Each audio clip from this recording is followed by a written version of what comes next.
Vaatame, milline on eestlaste seas armastatud romantiline Skandinaavia stiil, seda sisekujundaja Kadi Jairi nägemuses ja Vahemere aktsendiga. Selline lähenemine on hetkel maailmas väga levinud ning iga maa lisab sinna killukese iseend. Prantsusmaa tuleb sisse oma nüanssidega, Inglismaa läheneb üht ja Ameerika pisut teistmoodi. Isegi Skandinaavia maades on stiil küll üks, kuid iga maa käekiri selgesti eristuv. Ka eestlastel on oma Skandinaavia romantiline stiil ning see on siin väga armastatud.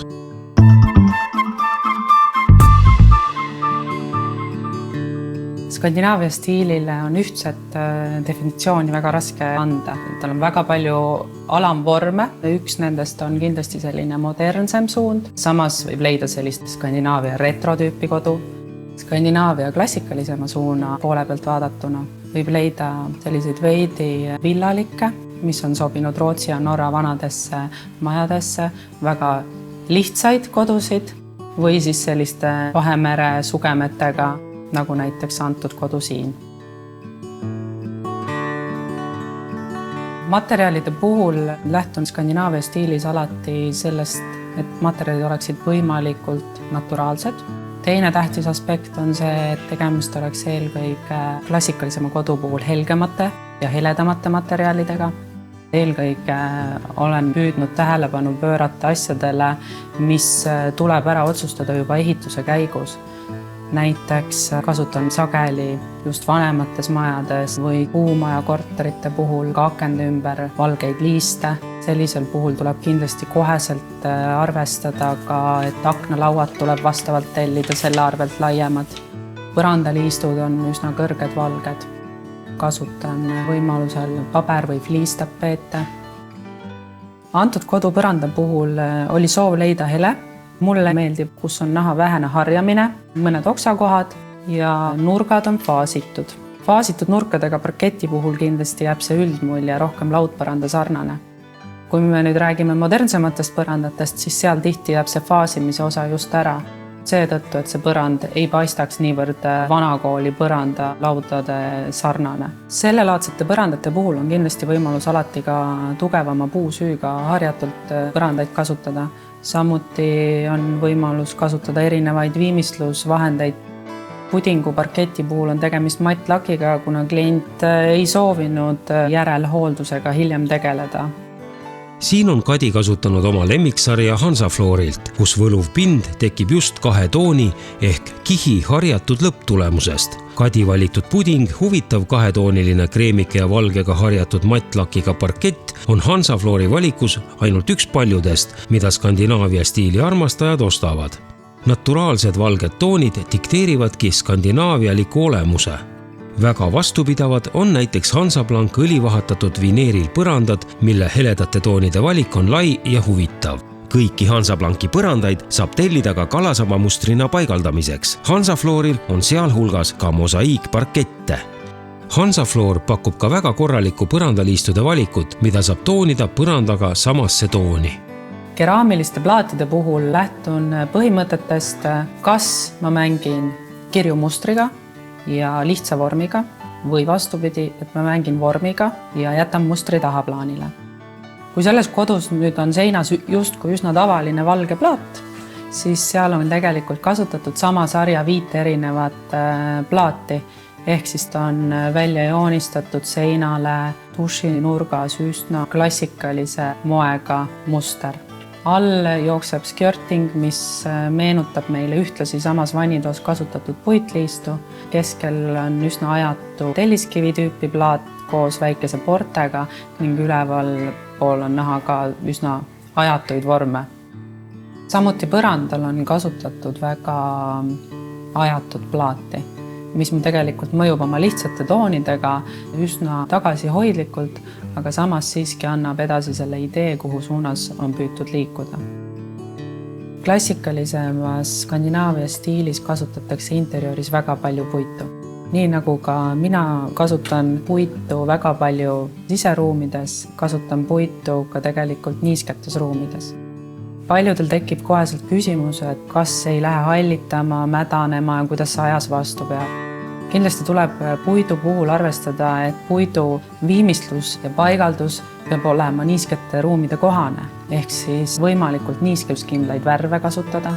Samuti tuleb paigaldada roovitus puidu alla, ehk õhk saaks liikuda. Kindlasti on üks väga oluline faktor, et kui laudise peale paigaldatakse liist, siis nii laudis kui liist ei tohi toetuda põrandale, vaid seal peab jääma väikene vahe, ehk siis liist kinnitatakse laudise külge. Sellisel juhul ei ole otsest kokkupuudet põrandal oleva veega ja liistu alumine äär saab hingata. Samuti selliselt pääseb ka õhk sinna laudise osa taha. Küll aga on kindlasti üks oluline aspekt, mida eelnevalt tuleb puidu peale mineva karniisi puhul arvestada, on see, et koheselt on vaja teada, kui suur on alumine roovitusliist, ehk siis tegelikult see karniis, mis sinna peale läheb, peaks ikkagi ilusama lõpptulemuse nimel ulatuma seinani. Tegemaks tänapäeval klassikalist kodu ei tähenda see loomulikult seda, et loobuma peab igasugustest ootustest tänapäeva mugavusele. Vannitoas oleme lähtunud vägagi klassikalisest Tamixa segistist, mis on varustatud termostaadiga. Samuti peitsime trapi selliselt, et ta ei rikuks klassikalise põranda plaadimustrit. Skandinaavia stiilis vannitubade puhul ei ole tendents see, et ruumid plaaditakse maast laeni. Võimalusel kasutada osalist plaatimist, kombineerida see puitlaudistega, täiesti julgen soovitada seinte värvimist. Tänapäeval on väga palju erinevaid niiskuskindlaid värve, mille õige kasutamine annab täiesti pikaajalise hea tulemuse. Värvikeskusest sai hangitud nii tapeet kui ka vannitoa viimistlusmaterjalid peale keraamilise plaadi, veekindel seinavärv lisatoodetega, niiskuskindla värviga töödeldud puitpaneelid pluss seina kinnitusvahendid. Skandinaavia stiilis tapeete on värvikeskuses võimas valik. Klassikaliste Skandinaavia stiili kodude puhul on ülimalt tähtis asi tapeet. Tapeetide puhul on kindlasti see oht inimestel, et nad vaatavad väikeseid tükke ja nad ei suuda tajuda, milline võiks olla see lõpptulemus. Üsna palju on väga kirjusid tapeete Skandinaavia stiilis, kuid nende koht ongi pigem kas siis valge laudise kõrval, suurte akendega verandadel, pisikestes WC-des, kus nad on valge laudisega koos, või pindadel, kus see muster ei muutu liiga dominantseks. Kui me nüüd räägime jällegi tapeeditud ruumidest üleni, siis nendes ruumides ma ikkagi kasutaksin väikeste mustritega tapeete. Tapeetidel on tajutav muster, mis ei muutu eluruumis domineerivaks. Ehk et see annab alati võimaluse mängida juurde diivanipatjadega, kangastega, erinevate aksessuaaridega. Kui me paneksime seina väga dominantse mustri ja oleme näiteks sellises üleni intensiivse mustriga tapeeditud eluruumis igapäevaselt, siis see on pigem väsitav.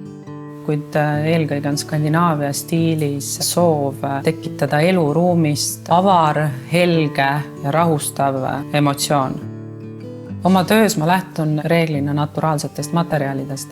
Seetõttu eelistan ma ka uste puhul siiski täispuituksi. Kindlasti on üks oluline valguse ja heleduse liikumise märksõnaks ka klaas. Seetõttu on üsna palju minu töödes kasutatud ustel klaasi.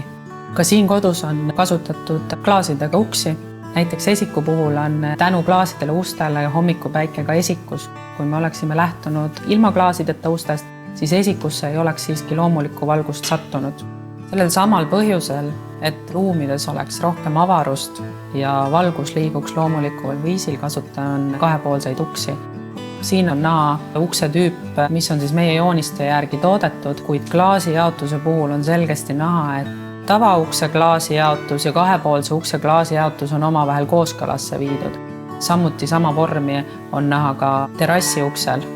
Väga oluline aspekt on mitte ainult Skandinaavia stiili puhul, aga minu arust üldse see, et kui elamises kasutatakse ühte tooni metalli, siis seda metalli kasutatakse terves elamises. Ei saa kasutada nii, et sul on ühes kohas kuldne, teises kohas hõbedane või pronks või midagi muud.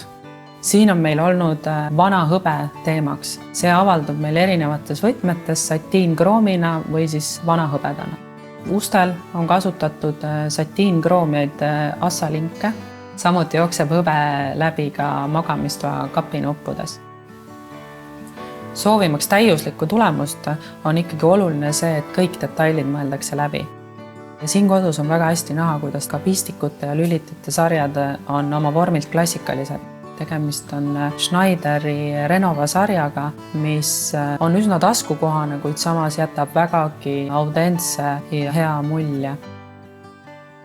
Kodudes, mille loomisel olen ma kaasatud sellises faasis, et võimalus kaasa ka rääkida elektriplaanis, siis on hästi oluline ruumides väga hea valgus. Valgus peaks väljenduma väga heas üldvalguses ja erinevates meeleoluvalgustes. Kui me loome klassikalist kodu, siis üldvalguse tekitamine on tihti üsna küsitav, et kas tänapäeva erinevad kohtvalgustid sobivad klassikalisse stiili. Sellele on minu arust väga hea lahendus kasutada trimless valgusteid, mis tuleb ära otsustada juba enne maalritööde algust, kuid kuna need valgusallikad on laepinnaga tasapinnalised, siis tegelikult ei ole nad üldse esmapilgul ruumi vaadates hoomatavad.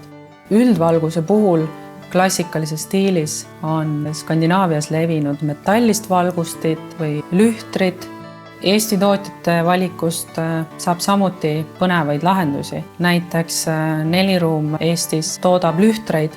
Nendel on võimalus endale sobivas värvitoonis lasta juba kvaliteetselt tehases antud toode värvida.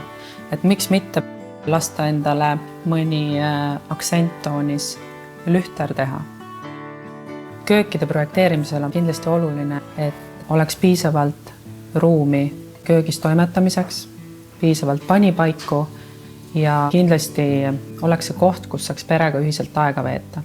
Selleks, et klient saaks minuga koos töötades oma unistuste köögi, siis põhimõte on see, et kõigepealt me teeme valmis ikkagi tema unistuste köögi ja vastavalt seejärel loome sellele ruumile elektriplaani ja kommunikatsioonide plaani. Kui klient soovis, et saar, kus saaks terve pere korraga aega veeta ja hommikus süüa asub ruumi keskel, siis samas loomaks kliendile võimaluse seal näiteks kasutada köögitehnikat, laadida mobiiltelefoni või mida iganes, on toodud saare sisse ka pistik. Sellised tööd tuleb juba ära teha ja ära planeerida enne põrandate valamist.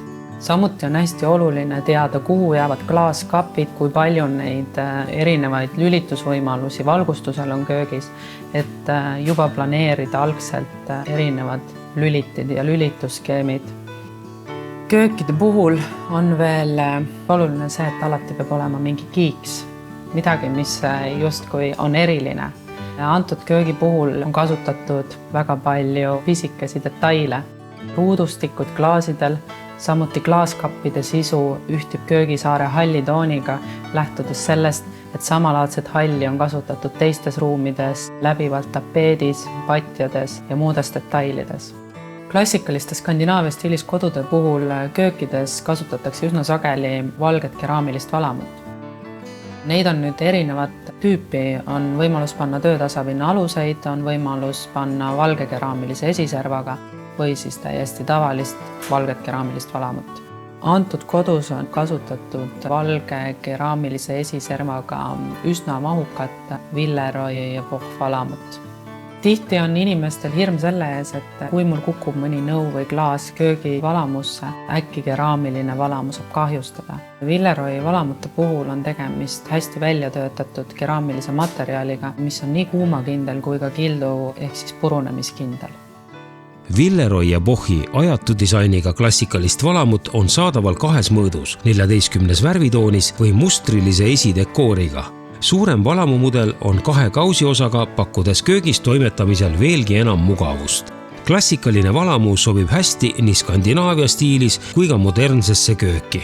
Lisaks populaarsele klassikalisele mudelile on Villeroy ja Bochil pakkuda valik erineva suuruse ja paigaldusviisiga köögivalamuid. Valides tööpinnaga valamu saab seda pinda kasutada lõikelauana ja toiduvalmistamise alusena, kuna keraamika on hügieeniline ega võta külge lõhna ega maitset.